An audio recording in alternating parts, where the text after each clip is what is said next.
Reporter Bangla টিভির সংবাদে সবাইকে আমন্ত্রণ। সাথে আছি হৃদয় খান। শ্রীপুরে বিএমএসএফ এর দোয়া ও ইফতার মাহফিল অনুষ্ঠিত। মোহাম্মদ মোস্তফা আহমেদের প্রতিবেদনে বিস্তারিত। বাংলাদেশ মফস্বল সাংবাদিক ফোরাম বিএমএসএফ শ্রীপুর উপজেলা শাখার উদ্যোগে ইফতার ও দোয়া মাহফিল অনুষ্ঠিত হয়েছে।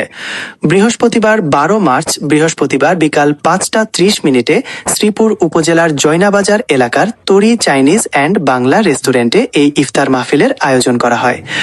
বাংলাদেশ মফস্বল সাংবাদিক ফোরাম কেন্দ্রীয় কমিটির সাংবাদিক সম্পাদক ও শ্রীপুর উপজেলা শাখা 128-এর সভাপতি আব্দুল বাতেন বাচ্চুর সভাপতিতে শ্রীপুর উপজেলা শাখার সাধারণ সম্পাদক সোহাগ হাসানের সঞ্চালনায় কোরআন তেলাওয়াতের মধ্য দিয়ে আলোচনা সভা শুরু হয়।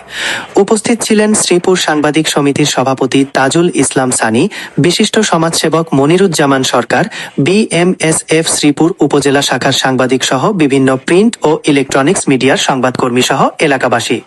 উপজেলার চেয়ারম্যান আহমেদ আবু জাফর মহোদয়ের জন্য দোয়া কামনা করেন ও দোয়া মাহফিলে দেশ, জাতি ও সাংবাদিক সমাজের কল্যাণ কামনা করে বিশেষ মোনাজাত করা হয়।